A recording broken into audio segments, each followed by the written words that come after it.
So you guys have probably seen the signs that we plastered all over campus. So, and yes, this is for you. It's for everybody. We have started an innovation studio, and the innovation studio is part of our Innovation and Entrepreneurship Center that we started a couple years ago. And the innovation studio is loaded with tons of tech, high-tech equipment, things that you can make things with, do things with. It's a place for you to explore that creative and innovative side. If you have an idea and you want to make a prototype, you can do it there. Just come to the Innovation Studio. And this is for everybody, every degree. This is not just for business students. This is the Southwestern Adventist University Innovation and Entrepreneurship Center, not the business department. So we're trying to get all departments involved. It doesn't matter what you do, what your degree is, you guys can still be creative and innovative.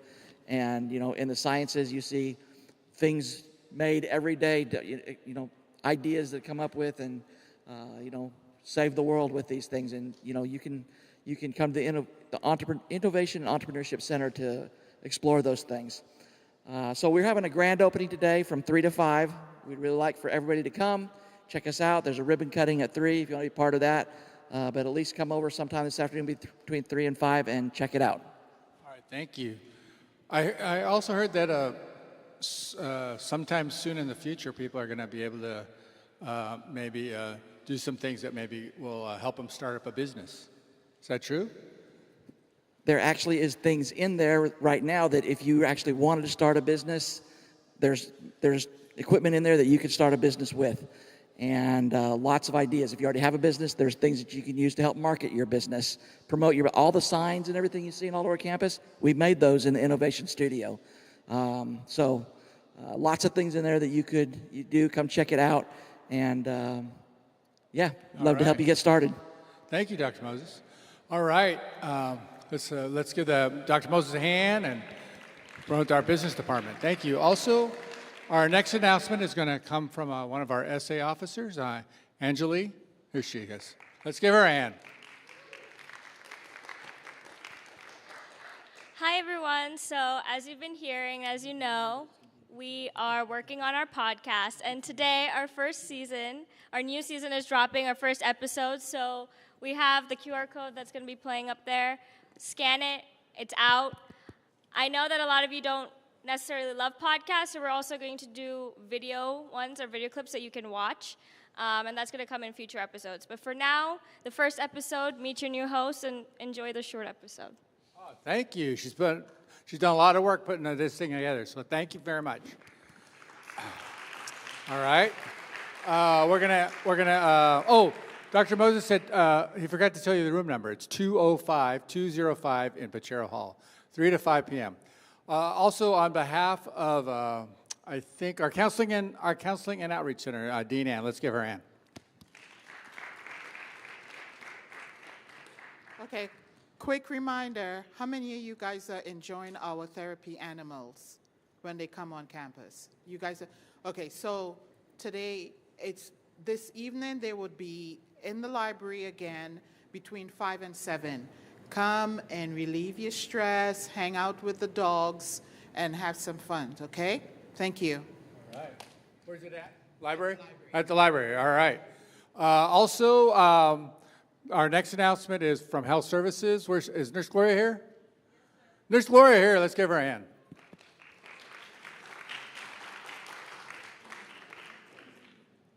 Thanksgiving break is coming up, and before Thanksgiving break for the next month, we're having Health Awareness Month for men and women's health awareness. So this week, we're dressing in pink. Next week, we're dressing in purple for testicular cancer awareness. And the third week, we'll be dressing in blue for men's health and prostate cancer awareness. The final week before Thanksgiving, you can wear either of the 3 colors. But in the meantime, all month, we are having a fun activity. It's the Fun Faculty Find. You can pick up your forms at Moran, at the CAF, at Miller or Harmon Hall, and all you have to do is find a staff or faculty member, get them to sign your paper and give you a fun fact, something interesting about themselves, a memory verse, any sort of tidbit or information. And in honor of breast cancer and women's health awareness, I wanted to give you some interesting facts that you may not know. And one is that 1 in 100 men do also get breast cancer. Breast cancer is male and female. Also, alcoholic intake does increase risk for breast cancer. Women, that is the number one and number 2 cause of death in females worldwide, breast cancer is. And so every week at Assembly during this month, I'll be giving you more knowledgeable facts to make you more informed, to take better care of your and your loved one's health. Have a great week. All right. AV team, can you put on the fun faculty and staff fact sheet? There it is. Is that what you're looking for?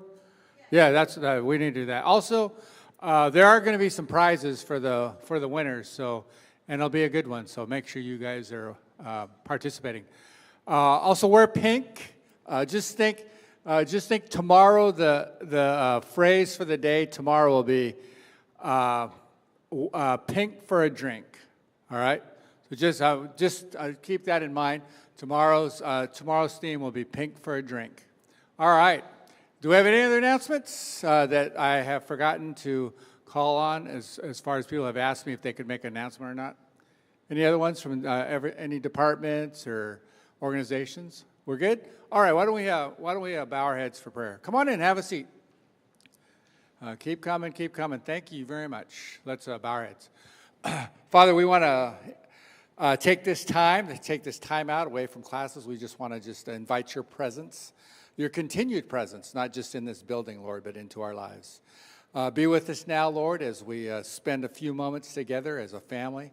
And thank you for the time that we can assemble and just be able to draw from one another. Today, I ask that you be with each of us, touch our hearts, touch our minds, touch our ears and our eyes, Lord, as we are able to just hear from our guests today. And we just pray a blessing on the remainder of this day, and as we get closer and closer to the end of the semester, is our prayer in Jesus' name. Amen. Today's speaker is someone that I have known for over 40 years. You guys that are playing sports right now, I don't think you knew the struggles that we had growing up to play sports within our own church program. I attended Pacific Union College. My friend who is speaking for us today attended Walla Walla College. But 40-some years ago, our schools couldn't play against each other. We were not afforded the opportunity to play against each other because at that time, 40-some years ago, they thought that athletics was devil-possessed. So we couldn't play against each other. So when we had to play against, schools had to play against each other, we had to play at neutral sites, and we had to make our own arrangements. So at PUC, we would have to play like off-site. At Walla Walla, we would have to play off-site. At La Sierra, we'd have to play off-site, and nothing was sanctioned by the schools. But this is the first time that I met my good friend. We've known each other for over 40 years. We've worked together as educators. We worked in California together, and we went our separate ways, but we always connected. And I am proud to say that as you look into the friends that you cultivate because of the Adventist system, because of the Adventist educational system, you will hopefully you'll be able to experience the same kind of friendship I have with this friend of mine through Adventist education. So we've been friends for quite a few years now. He's been a teacher. And now he's a pastor. He pastors in Arizona now, and so he's rooting for the Diamondbacks. So if you're a Rangers fan, you better talk to him today. So, and his motto right now is "Snakes alive," right? So Ranger fans, you come talk to Pastor Bob about that. Anyway, we crossed paths quite a few times. We have a great time when we're together. And I just invited him to come speak to us today and share a little bit of his life, his wisdom, and just the things that he is involved with. So today, if you guys would do me a favor and put your hands together for Pastor Bob McGee.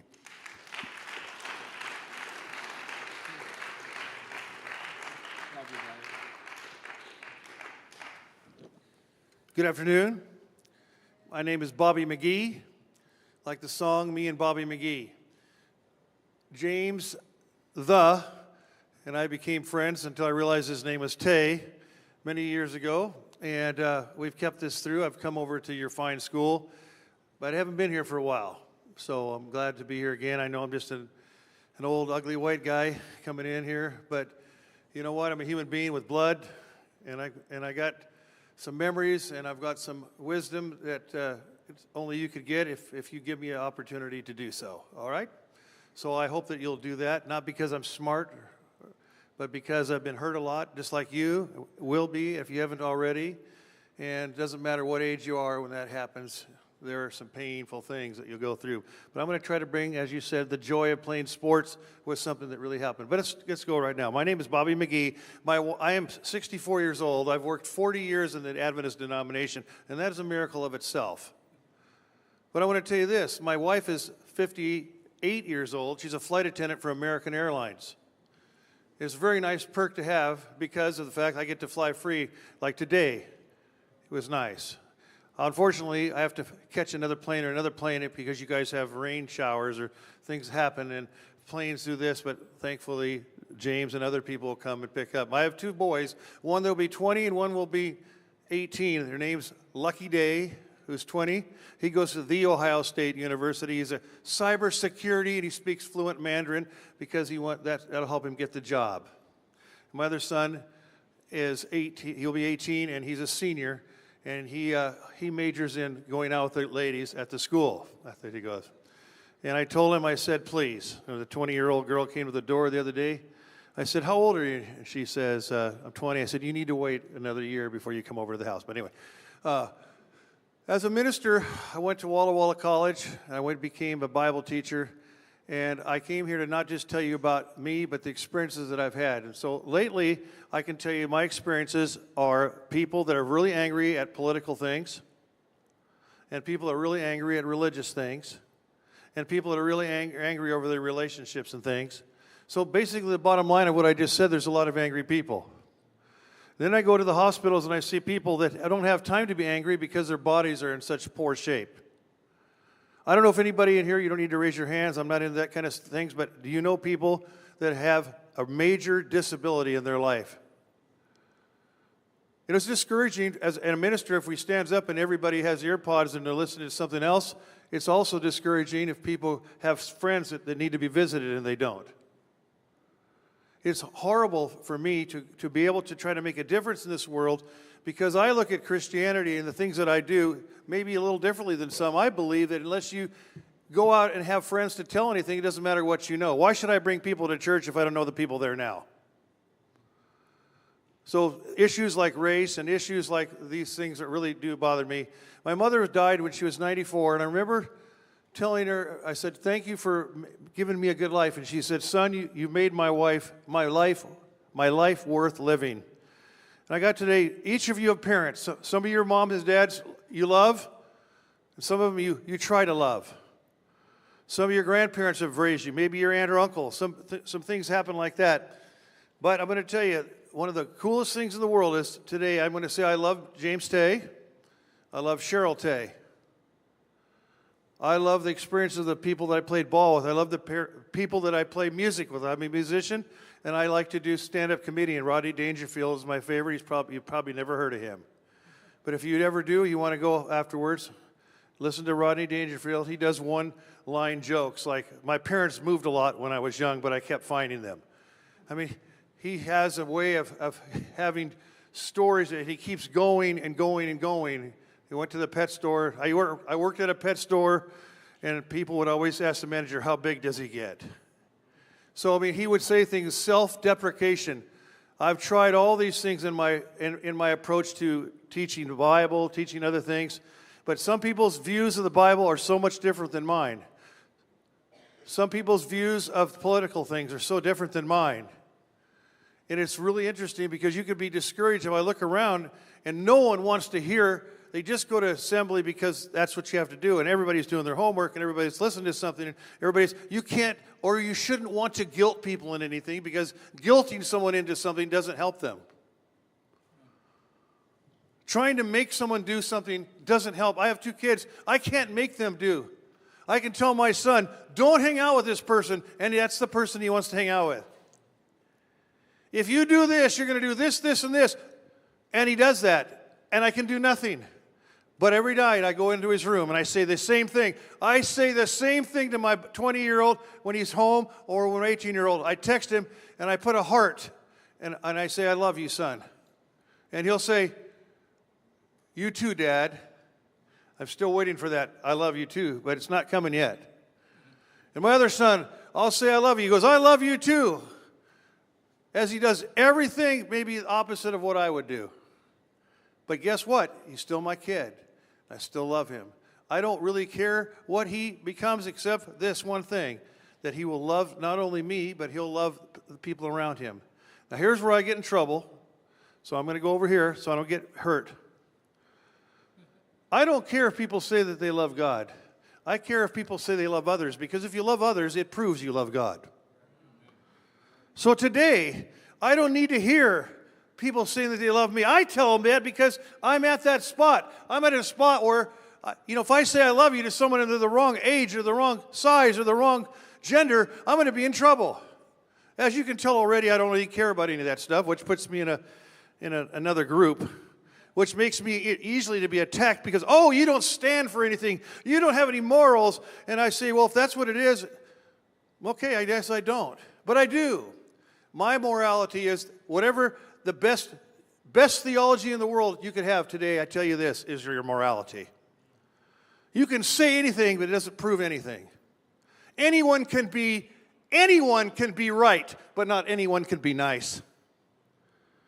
That's one for you. I'm trying. I'm trying. The old guy, the bald-headed guy with the acne-scarred face, with a gut that's wish I could be, and with a body that's hurting. All the things that I bring to you today that are undesirable in the way that I look can only be matched if I'm given a chance. If I'm given a chance, not because of speaking ability, because I don't speak well, but I communicate okay if someone wants to communicate with me. I thought I could teach anyone.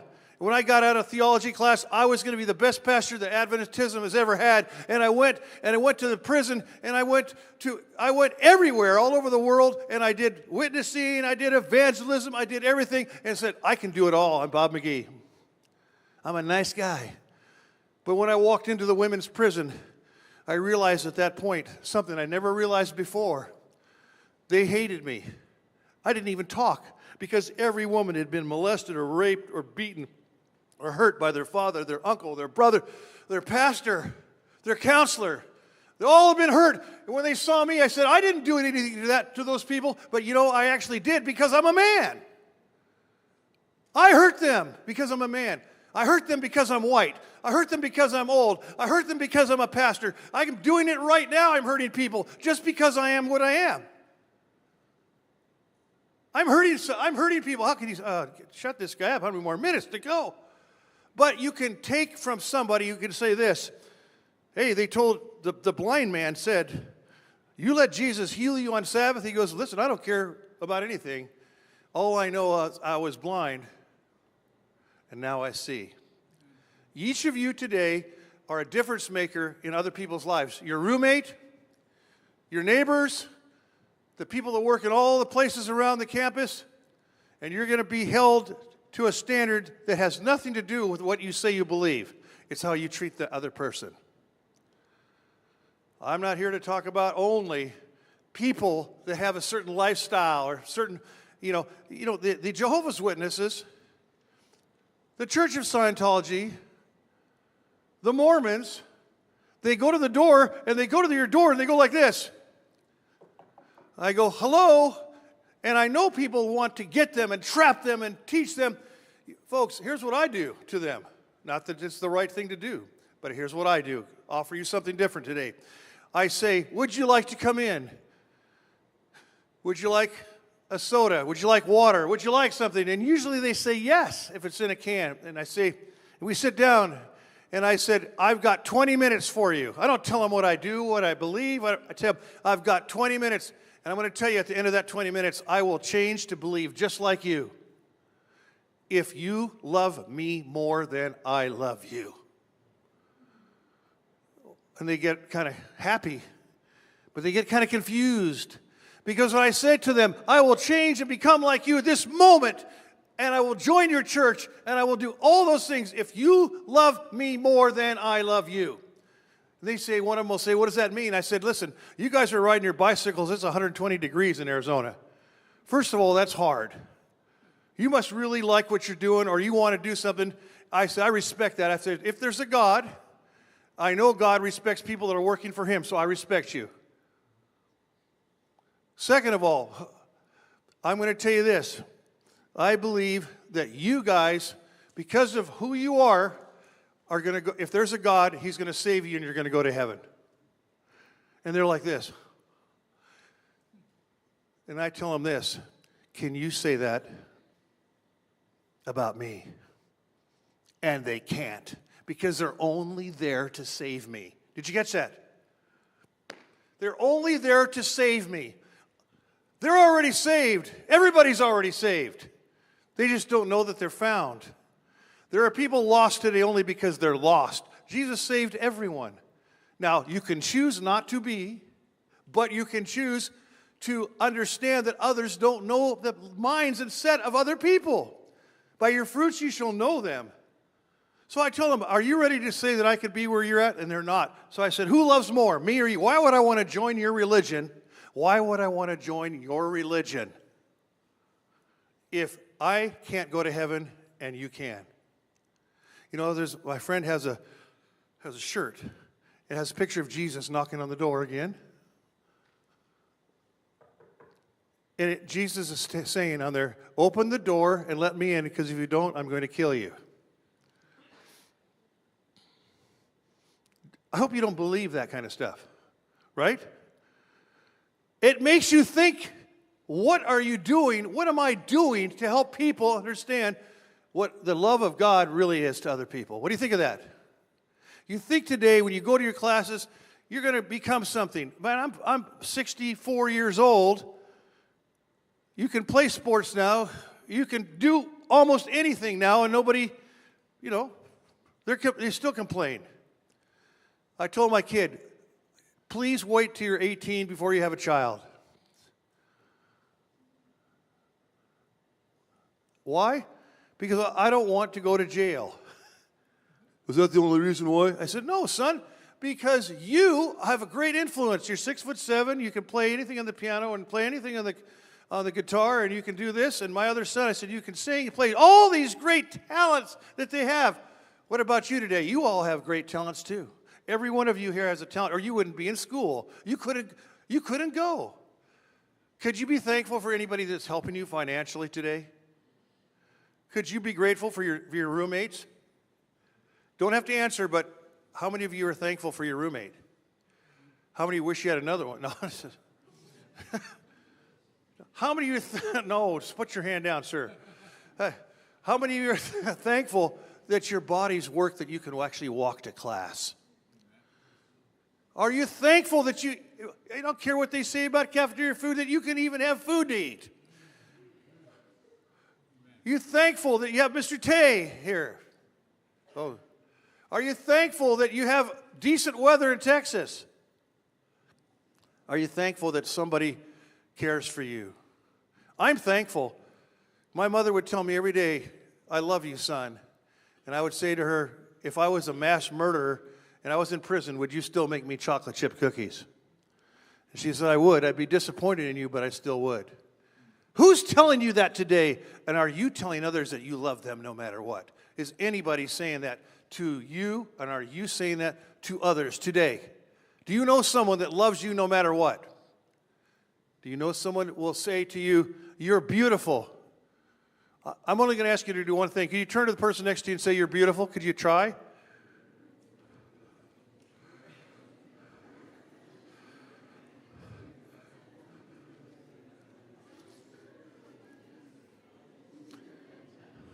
Every day you should be told that you're beautiful, but every day you should tell other people that you love them. You know, what do you have up here? You have Jesus holding a sheep. I'm going to tell you one thing. The shepherd knows where the sheep is. The sheep could be lost, but the shepherd knows where the sheep is, so it's not lost. It just doesn't know it's found. And God uses you to go out and help him with the sheep. You don't have to say amen to it, but I hope you think about it. Today, that you need to think about the fact, and I need to think about the fact, that when I got up in the morning at 3 and got on my plane and hope I could get here, what could I say to a bunch of college students? You have good pastors here. You have good people here that are helping you along the way. You may relate to some and not to others. You have good teachers here, and maybe some aren't as good as the others, but guess what? How good are you going to be to other people? How good are you going to be in your field of work? It's tough. Look at the way politics is set today. People hate each other just for being of another party or something. So I'm going to give you a couple stories and I'll be done. But I'm going to tell you this. Number one, when I went to college, it took me about 7 years to make it through the easiest subject, religion.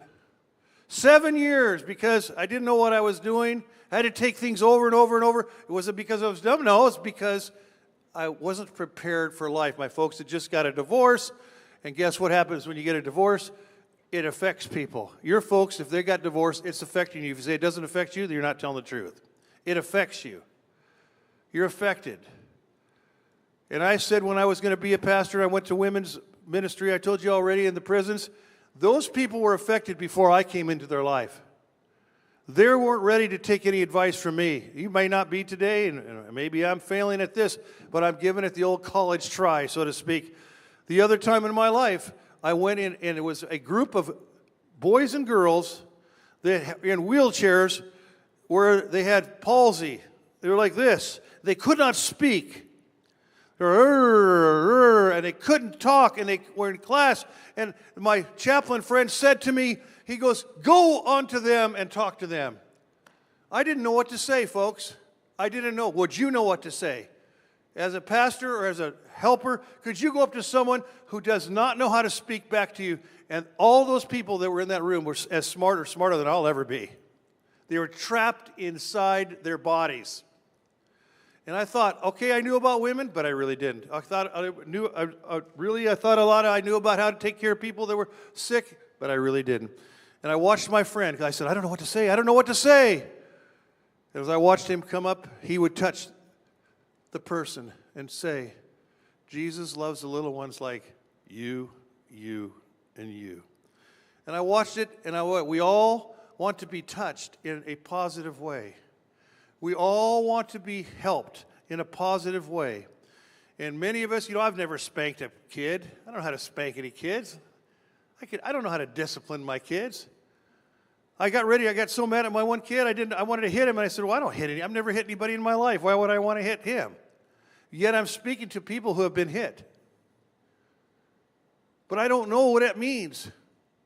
I was one of those crazy kids when they came over to pants you to play on the varsity team and to haze you when you're being on the varsity team. I just said, stop, and I just took off my own clothes, and they freaked them out. Or they wanted to do a swirly. I said, stop. And I put my own head in the toilet and swirled it. So people were afraid of me because I was crazed, as I am still today. But crazed to help others. Crazed to be with the minority of people who don't know what to do. Many people would be afraid to get up in front. I should be afraid because basically I'm not the greatest speaker, but I do love people. And I really don't care what nationality they are. I try to get accustomed to people's food. I love Indian food. It's my favorite. You guys like Indian food? I like Thai food. You like Thai food? My wife's favorite is Ethiopian food, and that's real good. I like Middle Eastern food. I like peanut butter and jelly. I like soul food. Yeah, I do. I didn't know what that one thing was. It was crawling like this. But anyway. But I like a lot of food. But along with the food, what do I learn? I learn the culture. I learned people's lives, and I see their children. And what happens is when you see people in this group today, I would like to know what you do. Ask your roommates, ask your friends questions that you don't normally ask. Say, how do you feel about these things? Oh, it's so scientific. Oh, it's so psychological. I hate doing that. You're going to change in the way that you are from here to there. How many of you are going to grow up, get married, and look forward to your second marriage? I remember one little girl cartoon, it said, Mom, how old should I be before I have my first marriage? Along with the other lady that said, I don't know why my daughter drinks. I lock the cabinet before I go to school. Anyway, so when you think about it today, each of us have opportunities to be a better you. The next story, as I leave with this. Folks, at 64 years old, someone told me at 20 years old, you care about what other people think about you. At 20, you care about what other people think about you. When you're 40, you don't care what people think about you anymore. But when you're 60, you finally realize no one was ever thinking about you. That's what I found. I found that when you're old, you're not useful. What could I possibly know that could help you? Well, I can help you, but how would I present it? If I think I'm correct, I'm writing a book called Everyone Right But Me. And I believe today, when I talk to someone, I assume that they're correct and I'm incorrect, and I have a lot of friends. And that's religiously and politically. I don't ask people. I don't care. Whatever they believe, that's okay. I don't necessarily have to agree with it. And my newest love in the world are my two tortoises. Have you ever had a tortoise? The tortoise just sits there. And when you bring out certain foods, the tortoise will come out and love you when you bring out something that they love. But if you don't, they don't come back out. Human beings are a lot like that too. When you bring something out that they like, they'll come out.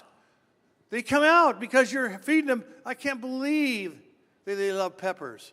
A tortoise will die to eat peppers. They just, and otherwise they go in and they are just sleeping all day long. But you can take them out and you can pet them and they like it. You could say, why is he talking about tortoises? It's because sometimes the tortoise gives me more love than the human beings I hang out with. Sometimes just have something coming to me, coming like this. And then they come up to me and I pick them up and I hold them and then they pee on me. They're happy.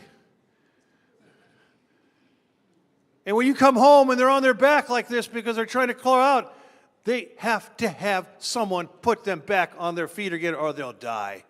Are you capable of doing that to the friends that you are with today at your school?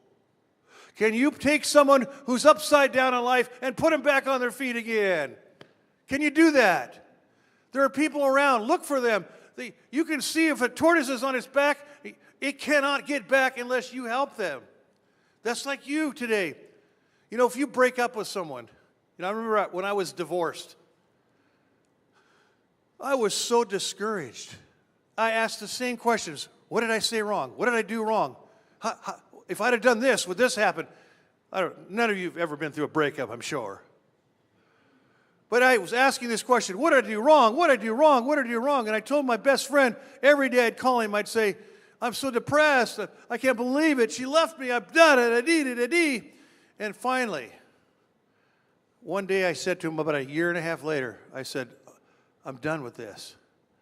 And I went to him and I said, I'm sorry for telling you all this stuff over and over and over and over and over again. And you know what he said to me? You're my best friend. You can say it over and over all your life, and I'll listen to you.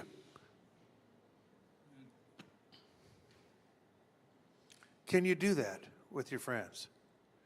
Can you do that?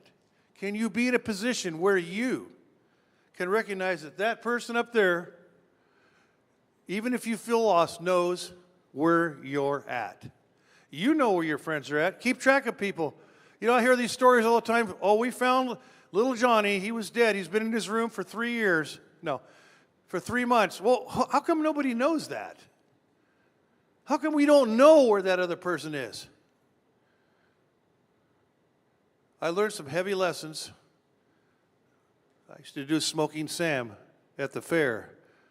I remember these two young men at 15 years old came up to me and I said, Look at this. Your lungs here, your lungs here, and your lungs here. You're going to die. You know what the kid said to me? It's okay. My dad didn't live past 25, and my dad didn't live past 23. We're not have to worry about that. It's a different way to look. One lady said, I said, you love this guy? I can't marry him because he doesn't have enough money. I have to marry this guy. I can't stand him, but I'd rather suffer in comfort. Makes some kind of sense on some level, I guess. Today, I would like to challenge you from my trip from Phoenix to Love Airport and coming in with the opportunity from my friend Mr. James, the principal, the dean. I would like to say to you, thank you for the opportunity to come to your school. I hope that I didn't bore you. I hope that I didn't offend you. I hope that you learned something. I hope a lot of things. But I'm going to use a song on my trumpet to play to close. And I'm going to play it from an old man's point of view who has tried to do the right thing and has failed miserably. Failed with marriages, failed with raising kids, failed with things. I tell you what, I failed so many times that it hurts. But I've also succeeded by making friends with wonderful people and wonderful situations in school, sports, and music. You know, I play in a jazz band, and I love playing in a jazz band. And when it comes my time to play in a jazz band, and it's creative, I'm ready to play. I don't even know what's going to come out, but it's going to be okay. And some of my friends, if you tell them to start playing, they can't play because they're so regimented. All they know is this, and it's not wrong to know that, but if their music ever blew away, they couldn't play anymore. My music is blown away, and I'm still playing. The things that people want me to say, I try to say them. I believe in the Sabbath, the day of the day, all the right things I'm supposed to believe in, but I may believe in them differently than I used to believe in them. Does it mean I'm different as far as what I believe? No. It just means I'm reaching out to people. It's the song that I'm going to play. It's called His Eyes on the Sparrow. And I was in academy. We had a special needs student. He's dead, and his family's dead. They'll never hear about the story. But he would stand like this, and he would always go up on his heels like this. He'd just talk like this. He'd go like that. And he had calves that are like that big, because all he did was like that all day long. But the one thing he could do is he could sing. So we'd have him sing at chapel assembly all the time. Yes, I'm comparing myself to this guy. I'm a one-note Johnny. Didn't get the greatest grades, wasn't the most talented person, but I love people. And you can make fun of me, I still love you anyway. Why? It doesn't hurt me. I learn. I can make fun of myself better than you can make fun of me. So when I play the song, I will not do that, hopefully. But I hope that you'll think about the guy holding the sheep there. You guys aren't lost. No. You're saved. You just need to pronounce to other people that they're saved too. Our job isn't to tell people they're lost. Don't ever, please, tell someone or insinuate someone that you're right and they need to follow you. Don't do that.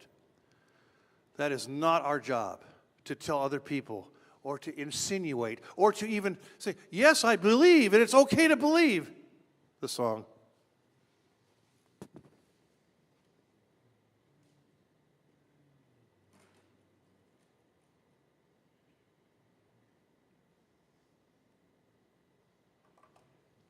Amazon 150. You drive down the road playing.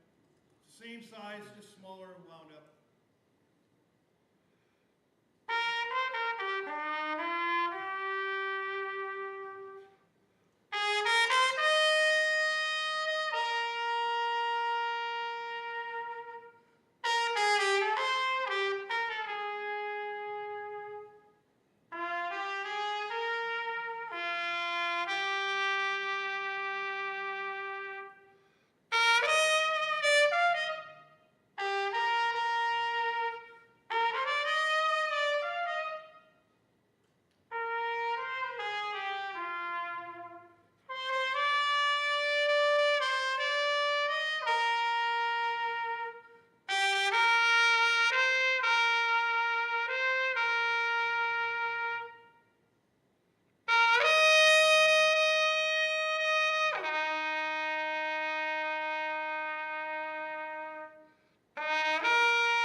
Thank you, Lord, for this day.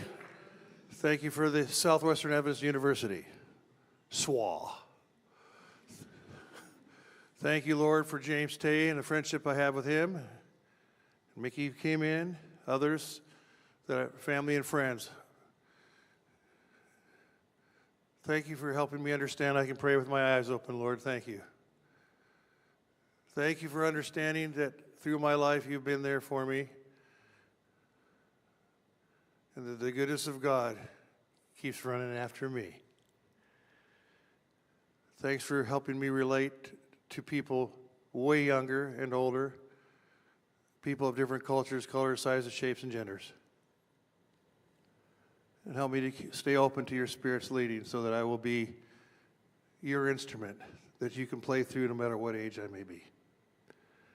Thanks for loving us. Thanks for forgiving us. And thanks for saving us in spite of ourselves.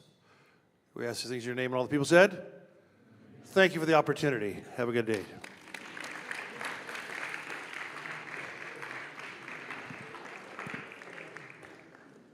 Hey, Mickey, good to see you, buddy.